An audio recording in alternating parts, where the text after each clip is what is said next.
Hello, everybody. I am Mark, I'm Rob. and this is Mark and Rob's Sports Showdown. If you haven't subscribed yet, please do and hit that notification bell so you get information on all our upcoming videos. And feel free to make intelligent and non-insulting comments. And like and subscribe, all that good stuff, and tell your family and friends. Spread the good word is what we're trying to say. Yeah. All right, we're a new channel. We're trying to grow, so we appreciate any help that you give us. So, anyways, last night was Caitlin Clark's fourth game. There was no NBA game. This is Tuesday morning. And she had a good game. She still hasn't had a great game, but she's feeling more comfortable in the offense. I think once Mitchell became she was the starting point guard last year, came back and was put in the starting lineup because she had an ankle injury. So she played limited the first two games. Their offense looks better. And they played better yesterday than they did the game before together, Mitchell and Clark. So that's what I noticed. And also, I think she's got more of a connection, especially with Aaliyah Boston, this particular game. They lost, but they had the lead for a short while, thanks to a bunch of passes by her. She had 3 assists in a row, and then she had a 3-point shot. A nice pass from Wheeler and a logo 3. It was really nice. I showed the replay, and Wheeler's dribbling him down, and she's looking over her shoulder like this, looking over her shoulder, and then she times it perfectly, and Clark just pops up and hits a 3 just like she did in college, and the crowd went crazy because they gave him a 1-point lead. That was most excited crowd was, but they couldn't hold it, partly because they got a bad call, and partly because the other team's better. But I didn't think they were going to win the first 4 games after I saw the record of the other 2 teams from last year, but they came close, and I think that'll give them momentum to win the next 2 games because they're playing 2 teams that were below 500 last year. Do you think it's because, like you said, now the team, now they have 4 games underneath their belt, so now they're getting used to each other, and maybe the coach is getting used to how Caitlin's playing and getting her more movement, or is it just it's a combination of everything. They got new players, they got a new coach, they got a new system, they got a unique talent in Caitlin Clark, who's getting used to the fact that the players are bigger, stronger, and faster. Like, she's fast. She was fast for college. I don't know how fast she is for the WNBA until I see more games, because I've only seen 2 teams. I saw the preseason games, but until I see 12 teams, I can't tell you how fast she is for the WNBA. Maybe she's above average, maybe she's average, but she's not fast like she was in college because all the players are so much faster. So it's just like football, the speed goes way up, Okay. So we'll see. I'll draw that conclusion after I saw it doing 12 teams, and you can draw your conclusion. I don't know, but she's no longer fast compared to before. She may be above average or something like that. So she and the players, when she forces these passes, which are kind of forces, and they the players are quicker and smarter and faster. Right. And longer arms, and they're going to block those passes. But I'll tell you, though, that people have to realize, she's always had a decent amount of turnovers in college. She's making high risk, high reward passes that people don't understand, that those passes are way more valuable than a low percentage pass, because those usually just get it near the post. The ones she's making are almost getting the person underneath the basket where they've actually beaten their man. Yeah, I've seen woman. I'm sorry, but the person.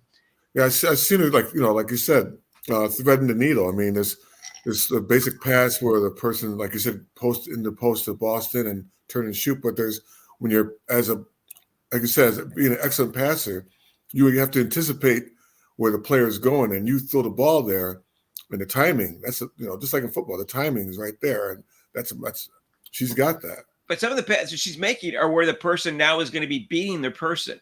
Not where they're just posting up 10 feet away. That's an easy pass, and that's not going to get you the basket necessarily easily. But when now your chances of the basket are much greater. So there's actually the pass is much more valuable. So you can actually afford to have some of them not work, because your risk is greater, but your reward is greater because you're much more likely to score the points.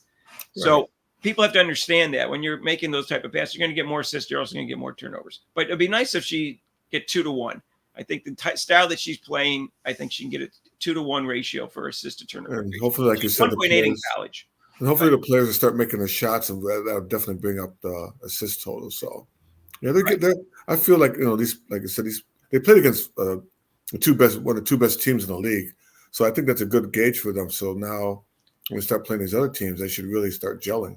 Yeah, let's evaluate after 6 games because, like I said, the next 2 games are against. So the first she had 5 turnovers, but she really only had 3 turnovers yesterday. And then I'm saying this sincerely. This is the first play was a kickball, and we have a video where we talked about they call a kickball whether they move their foot or not, which is not really what the rules say. The rules say it has to be intentional. But this was a kickball. She actually moved her foot to block the ball, and none of the 3 refs called it, even though it was obvious. The ref there's 3 refs. The ref on up closest over here to the top part of the thing had a perfect view of it. It was you couldn't have missed it, and just swallowed their whistle. And then the person had layup, and then Clark got a quick foul in the first play. It's a terrible start. I mean, the refs are hurting her. And then at the end of the game, Alyssa Smith started guarding her, I don't know why, on the post, and she stole it. And then the second time she stole it again, but this time she fouled her. And it touched her. It was a body bump, and her arm hit her arm. And the foul wasn't called. I thought it was clearly a foul. The refs didn't say it was. But I mean, not the refs. The announcers didn't say it was. And Clark says, that's an effing foul. And she got a technical. But she missed. All right. Nice. So that didn't help the team. But if that call wasn't made, they might have won the game. You know, if that was a foul call, that was a big swing. And you mean Alicia Thomas fouled her, and then yeah, she's a great player. She's a great player. She had 24 points, 8 for 14, 14 rebounds, 9 assists, a steal, a block. You know, 1 turnover. She's a great player, right? She might be MVP this year for all I know, but it looks like it'll be a 3-way race again because Brianna Stewart started out good and AJ Wilson started out good. The 3 of them are the 3 best players, and it looks like it's going to be a 3-way race again. Who knows? I don't know enough about the WNBA, but I know what the voting was last year, and I know how the 3 of them got off this year. So how did the coach react when Clark got in a technical? When I coached, if my player got a technical foul, they'd be sitting on the bench next to me. Well, there wasn't much time left in the game. There was only a few, a minute or so. They're not going to bench her for that. She gets a technical foul. It's her first one of the year. And, she was right. It was a foul, but it was huge. It's like that not being called a foul could have determined the outcome of the game. Did the technical foul hurt? I mean, since it was a close game, do you think that might have hurt, their chances of winning? They lost by 4. They lost by 4. So, Yeah, so, I mean, so the play wasn't called. And then so she didn't get the foul. And then she got upset and swore at the ref. And then they got a technical. So I don't know if they were in the bonus. I don't know whether Clark would have got 2 shots or not, or they had to take. But I mean, so the other team got the technical, and then they get the ball, right?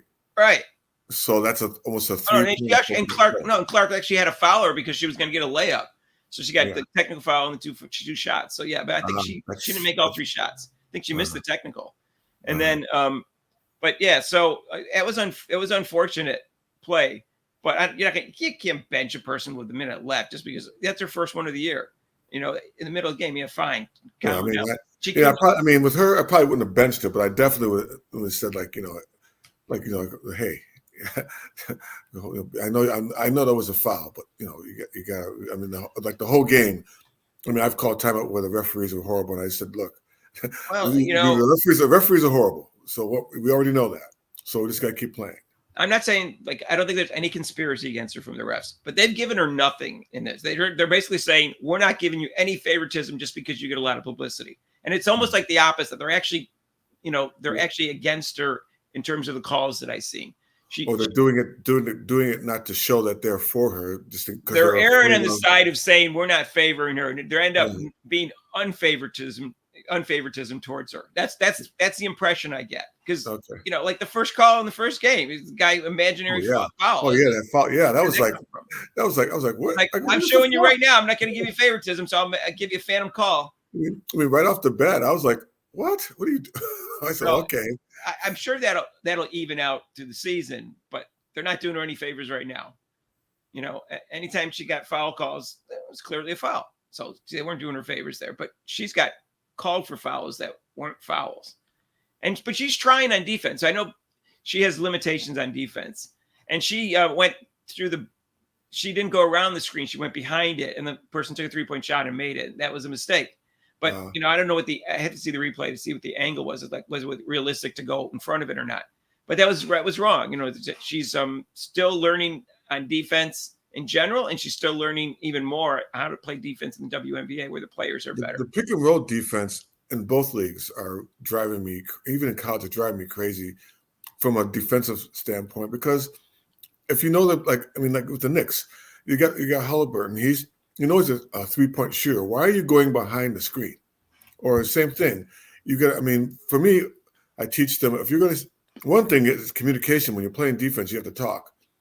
I mean, if someone's sending a screen on you, screen right, screen left.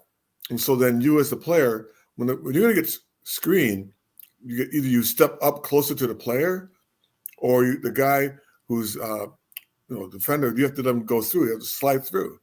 So but the way I see they're defending both leagues, defending the pick and roll, I'm like, what? Why are you running right into it? You're running right into the screen. What are you doing? So I think the last 2 times they had the ball, Clark made 2 great passes to Boston, and the first time she scored, and then she made another one, and Boston made a nice move to get around the person, and then basically missed a layup. And it was 86-84. It would tie the game 86-86, and I believe Boston missed a layup, and they lost 88-84. Oh, she makes that basket, the whole different game, but she missed a layup. What can I say? The women miss too many layups, which is, I'm flabbergasted by that, because they can hit the 3. They hit the 3 pretty well nowadays. You know, both even college. They have a softer shot, believe it or not. Their shot is not as, you don't see them like really bricking like how the men do. Either it falls short or it hits the rim and bounces off soft. But the women have a softer shot. The ball's smaller and they have a softer shot. But the ball's smaller. That's all the more reason for them to not miss layups. The ball's smaller. Yeah, the layups. They should be. That's something you got to work at. That should be a gimme right there. Sometimes they're foul, but that was not the case. She just missed it. She caught it and just turned and missed it all. She was right. She was a little bit underneath the basket, but it's still not a hard shot for a professional basketball player, man or woman. Right. So So anyways, but Boston ended up 10 points, 5 for 11 with 8 rebounds, so, 2 assists, so you can't. And then Alyssa Smith had 13 points and 6 rebounds, and she was 3 for 7 and 1 for 2 for 3s. Mitchell chipped in 17 and was 7 for 16, 2 for 6 from 3s.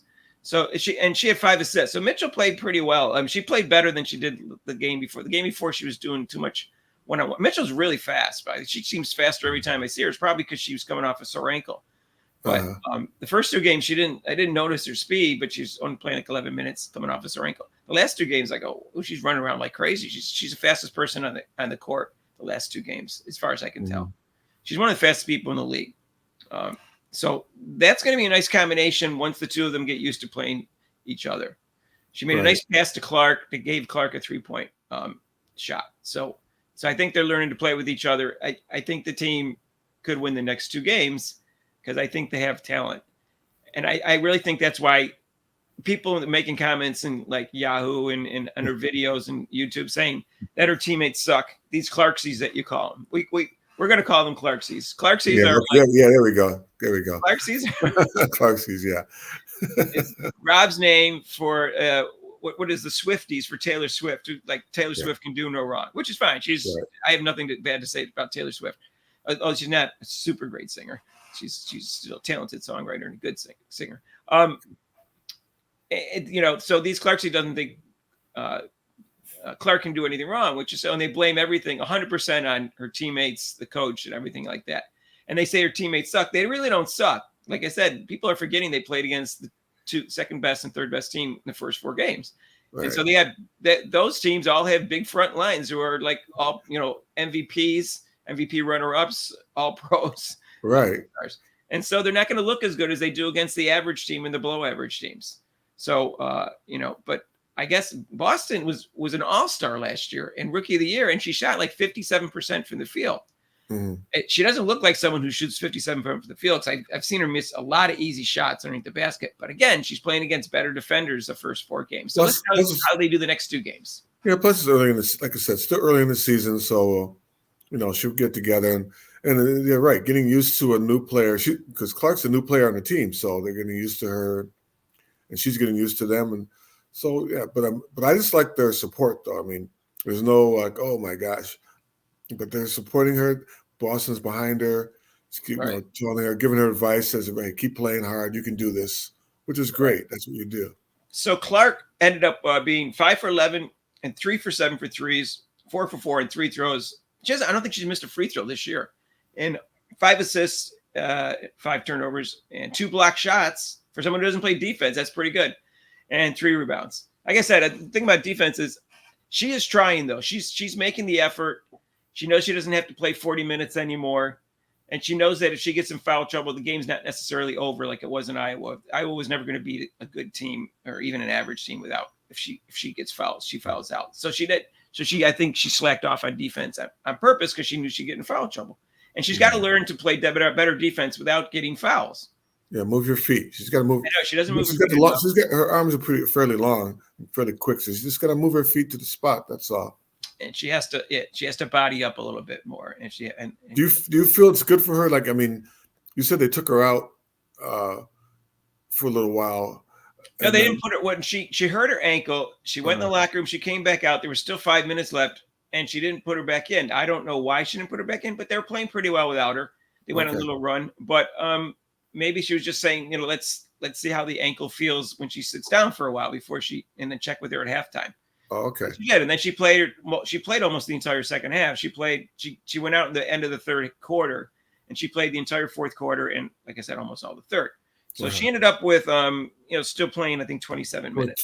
22. I think 22 minutes. 27 minutes. 27 minutes. Yeah. Mitchell played 32, but she didn't hurt her ankle. So, and Boston played 30 minutes. So, yeah. Anyways. So, but do you think that she's getting rest kind of helps her too? Then, like you said, when she played in college, there's like no rest. Yeah, she'll shoot the threes better because her legs won't be tired. Right. And Carrington played really good defense against her again, and she scored 14 points herself. So she plays. She's a really good player. She didn't even start last year, but I guess she's an up and coming player. Yeah, she's fast. She's faster than Clark, so Clark's at a disadvantage. And she bodies up on her. I saw asking. She's not afraid to body up on her and stuff. So yeah, so. But she ended up with 4 fouls because she is fouling Clark. But they call it. I don't know if all the fouls was against Clark, but she did get called for fouls. So they did give Clark foul calls against her. I'm just saying the fouls that she's been called on her seemed relatively minor fouls compared to the ones that are being made on her. That's just my impression in the first 4 games. It may change, but they're not doing her any favors. That's all. I don't want to dwell on that. But so they have a so Rob, you wanted to talk about the fact that Andrea Carter gave the top rookie this year this week to Angel Reese. Angel Reese. So I'm going to give you Angel Reese's stats for people that are interested.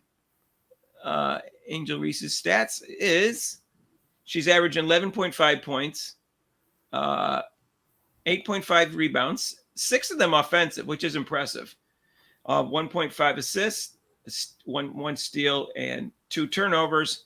But she's shooting 34%, and she doesn't take threes, but she's shooting 34%. And her free throw shooting is horrendous at 46%. Mm-hmm. So I'll leave that up to you. Rob's not impressed with the shooting percentage for someone who only shoots from 8 feet from the basket. Right. I mean, I was just looking through an article about, in the ESPN article, they picked one of the person who was in there. They asked her during halftime, I guess, of the game. Let me get her name right. Last name was Carter. They asked her, so who's the rookie of the week? And they gave it to Angel Reese. I'm like, how could you? She goes, well, she was basing it on her. She's 11 averages 11 points a game and 9 rebounds a game, and she had a plus whatever 20 something during the one game that they just won. Right. So for sake of completeness, Clark is averaging 17 points, 4 rebounds, 5.5 assists, which he should have more. 0.8 steals, 0.8 blocks. Not bad for someone who doesn't play any defense, supposedly. But 6.5 turnovers. And I guess that's the reason that she didn't give Clark Player of the Week. Yeah, her name is Drea Carter, and then she says, Drea Carter, not Andrea. There's an A. It's an AN in there. I don't think it's Drea Carter. It's Andrea Carter. I'm looking at the article. It says ESPN analyst Drea Carter. there must be a nickname. Her name is Andrea Carter. Yeah, that's what I'm thinking. I'm going Dreier. Why is it Dreier? I never heard of that one. I But think anyway, that's her nickname. They call it short, but that's not her name. Her name's Andrea Carter, and they usually call her Andrea Carter when I watch the show. Yeah. So But anyway, Andrea Carter, she was saying, well, even though Reese is shooting 34%, 34.8% from the field, she'll improve. Well, I hope so. That would be nice. So Clark is shooting 41%, which isn't great, but her threes are 34.3, which is less than what she shot in college. But her free throws is 100%. She hasn't missed a free throw yet, which is impressive in 4 games. So anyway, I don't have a strong opinion. Clark has way too many turnovers, in my opinion. So yeah, I mean, she's been up against a lot more than Angel Reese in terms of Angel Reese doesn't have to learn to play with her teammates as much because she's not the point guard. She's a forward. So it's not as much of a transition period. Same thing with Cameron Brink. Yeah, they're both, like I said, they're both just learning the game and learning, they're both going to improve. So, it's like I said, it's way too early. 2 games, 3 games. I'm not worried about who gets player of the week. Yeah. Rookie of the week. I'm worried about whether or not who gets rookie of the year. I'd be interested to see that. What about Cameron Brink? She's wasn't considered because she got off to a pretty good start, right? Yes, sort of. But I mean, she's still struggling too. Well, her teammate, Rickea Jackson. Okay, so Rickea Jackson's supposed to be this great talent, but she didn't make first or second team All-American last year, which is kind of weird. Anyways, so Cameron Brink has 7 points and 5 rebounds, 2 assists, half a steal, and 3.5 blocks, which is impressive considering she's only playing 22 minutes a game. But I don't think she started out shooting well, but now she's down to 38%, which is not good for someone who's 6'4" and plays underneath the basket, and her 3-point shooting is 40%. So Rickea Jackson is they got 2 good picks, so they're going to be good in the future. Is averaging 10 points a game, and not much else in its stats. Just 2 rebounds and stuff. But she's shooting better. She shoots 50% from the 3-point line and from the 2 and overall. So I don't know. I don't have a strong opinion on players. I don't care about rookie week. I care how the Indiana Fever progresses since I'm a Clark fan, and I care how she progresses. And I'm reserving judgment until they play more games. For all the rookies. I mean, she hasn't played a great game yet, though. She hasn't played a complete game yet, but she's had spurts where she looks like the Clark from Iowa, and she's shown that she's capable of really, having these streaks go during a game that really can turn games around. Mm-hmm. But that's her first technical. I think she was just frustrated because she really wanted to win their first game, and that was the second time she turned it over in a row. Well, true competitor. Yeah, she's a true competitor. That's good. So that's the game. They play. I don't know their schedule again. I have to look at the schedule when their next game is. Game 5. I'll have to look it up. I forget. I know they're playing 7 games in 12 days. So the schedule is.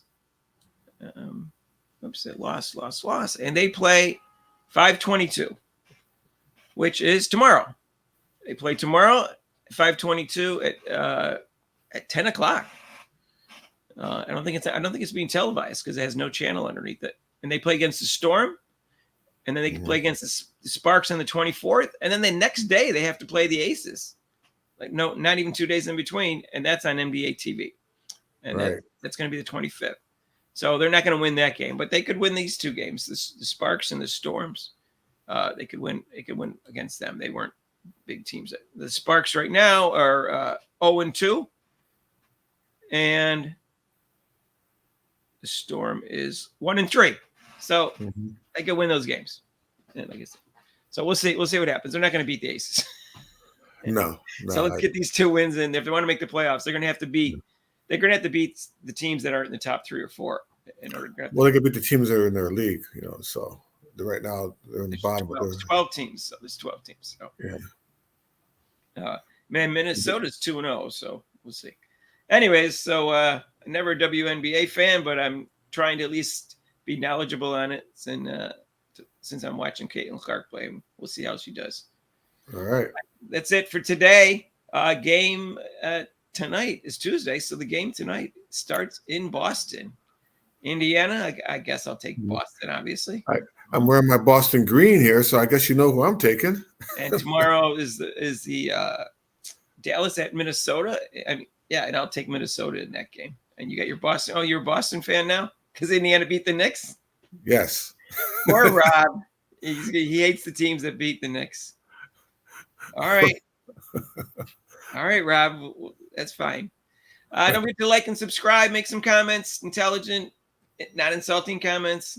And we'll see you next time. We'll have a video. We're going to talk about the games. And they're going to play every other day now. So there will be no live show on Memorial Day because it's a major holiday on Monday. And we have a live show every Monday at 7, just as a reminder, from 7 to 8, unless it's a major holiday. Like Rob's birthday, Christmas, things like that. So anyways, take care. Peace out.